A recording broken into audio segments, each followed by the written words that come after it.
We all ready?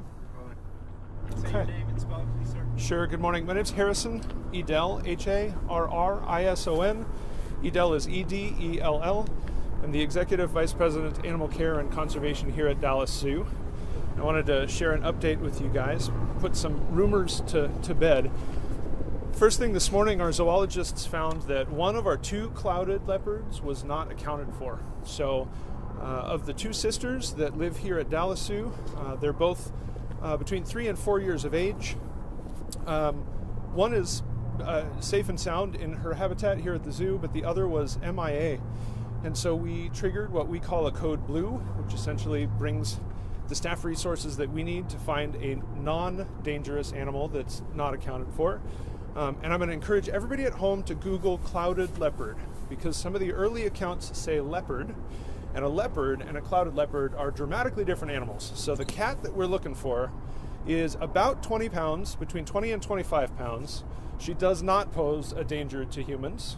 And more likely than not, when she's scared, she's going to climb a tree, stay out of our way, hunt some squirrels and birds, and hope not to be noticed. So at this point, we've spent much of the morning searching zoo grounds, and we continue to hunt for her. It is working to our advantage that we're in winter, so there's not a lot of tree cover right now, so that's going to make it a little bit easier for us to find her. We did locate the tear in the mesh that she used to leave the habitat, but thinking like a cat, she likely went straight up to the trees and has not come down. So we are spending a lot of time with binoculars. It looks like we're bird watching, but we are hunting for a leopard that we believe is likely still on zoo grounds. Again, she's about 25 pounds, 4 years old, and we don't believe that she's going to go very far. We cannot say thank you enough to Dallas Police Department. We have DPD officers that work here at the zoo during the day. The officer on duty today shared with his station that we had a code blue. We had some assistance from DPD, and they're still on grounds now. And specifically, they have access to 1 million technological tools that we would never have access to otherwise, so we cannot thank them enough for their assistance. You see the DPD vans that have all these extra officers? Yeah, so we have officers that are coming in. Some of the DPD technology that we're using are things like drones that have infrared capabilities to see up at the treetop level. Again, thinking like a clouded leopard, they are designed for life in the trees, so she's going to go up and stay in cover. For us, looking up, we're going to continue to miss her, but with some of the technology that they've got, that's given us an advantage, which is phenomenal. We see the markings on the DPD crime scene. Do you know why the crime scene is on location? We don't have a comment on that yet. We'll share more info once we've got more to share. Is a possible theft being considered? It's too early for us to speculate one way or the other, so we'll keep working on finding the cat. Our highest priority is finding her and making sure she's safe and sound first. Harrison, outside of the tear in the mesh, any other indicator as to how long Nova may have been gone? We do have security staff on grounds overnight, and we have some animal care staff on grounds overnight. So we know that at 1 a.m. We had staff who believed that both the cats were still accounted for in the same spot, but the specifics of the timeline are something that we're still working through right now.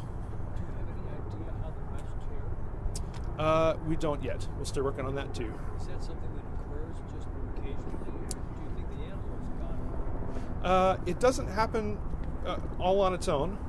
We check the integrity of every enclosure every single day, a couple of times a day. So this isn't something that happened and we didn't notice it. But again, the timeline and the specifics are things that we're still working through right now. Any message to neighbors, in addition to the zoo being densely populated with trees, this area of Oak Cliff has a lot of trees too. Sure. If someone should notice this clouded leopard, what's the ask? Yeah, we've got tons of photos of our clouded leopards on social media and on the zoo website. So if people are curious as to what they're looking for, they can absolutely check the websites and compare photos. If you happen to see a cat that is bigger than a house cat, smaller than a bobcat, we'd love a heads up. And photos are always helpful too, to make sure that we know what we're looking at. So if people have the opportunity to snap a photo of a cat that looks bigger than usual, we'll take any tip we can get. Should they call police or 311? I would say call the zoo's main line or shoot us an email through social media. It's the easiest way to get in touch with us, and we have folks monitoring those 24/7. So You spoke about the mesh that was tear apart. Is that the only security it has, the cage, or what is the animal inside? So the habitat where our cloud leopards live, the habitat where our clouded leopards live is a mesh enclosed 2-story habitat. The tear in the mesh is big enough to have accommodated her, so that's how she left the habitat. But the specifics of the engineering of it and the specifics of the tear, we're still working through specifically how we think that happened. So is that the only security measure, just the mesh? That's the primary containment for the habitat, yes. Can you talk about how the person discovered that the cat was missing? First thing every day in a zoologist's job, we do head count of every single animal. So they're checking in with each animal, making sure everybody looks happy and healthy, and then preparing the routine for the rest of the day. So that first head count, first thing in the morning, is when we could account for one of the clouded leopards, but not the second. It's hard to imagine a world in which nobody thinks it's a good idea to maybe set a trail of food for a big cat, maybe try to get it into one's home. Tell us why this might not be a good idea, or if it is. Sure. Even though this is a small cat, she is only 25 pounds. This is not a tiger or a lion. She's still got a full complement of claws and teeth. So to the earlier question, what do I do if I see her? We don't want anybody trying to grab her. She's not a house cat. This is still a wild animal. But any photos or tips would be helpful. So. Are you convinced that she's still on the grounds, most likely, that she has not taken off somewhere far away? Is the zoo enclosed with a fence such that could be helpful? Yeah. We do have a perimeter fence that encloses the full zoo that is a safety measure. Thinking like a clouded leopard, they tend to be territorial like a lot of cats do, so she's not likely to go out and travel in a direction. She's likely to be linked to home. She and her sister Luna are pretty close and usually attached at the hip. So knowing that Luna is still in the habitat and Nova's not, I just don't believe it's likely that she's traveling. She's likely still on grounds, but just up, tucked away in a tree somewhere. So we will spend the rest of the day scouring those trees trying to figure out where she's hunkered down. Is there any video of the habitat? We have a number of video cameras in the zoo, and we're reviewing those right now. One good thing is that we don't hear about these emergencies a lot, but it has happened in the past where an animal has escaped its habitat here at the zoo. You mentioned that there's overnight security, and during the day, staffers do a head count. Any other security or safety measures in place or protocols in place that prevent things like this from happening? I mentioned at the beginning of the day we do head counts on every animal. We do those head counts throughout the day, so anytime we're interacting with animals, we're gathering head counts to make sure we can account for everyone at the beginning of the day, but also at the end of the day, we're shifting animals in and out of night spaces. So with cold weather, we always want to make sure that animals have access to indoor barns. That gives us another opportunity at the end of the day to make sure that we know exactly where everyone is. Again, the overnight security crews have specific rounds that they are walking to make sure that we're covering the entire zoo so that we won't miss anything.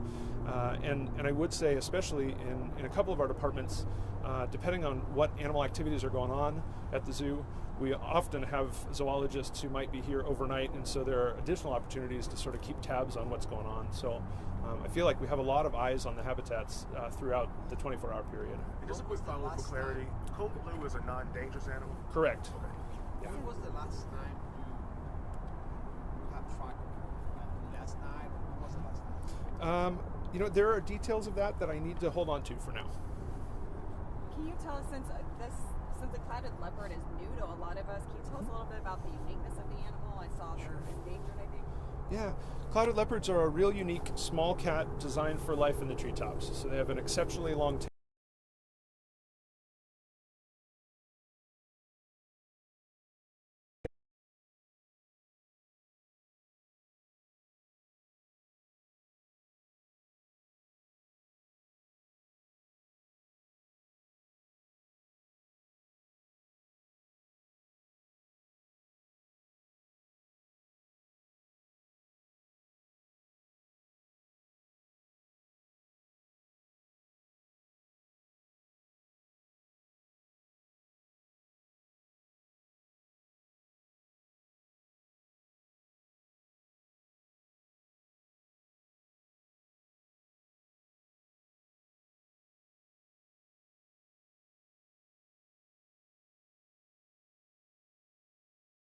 stranger than she is to come down and investigate or challenge.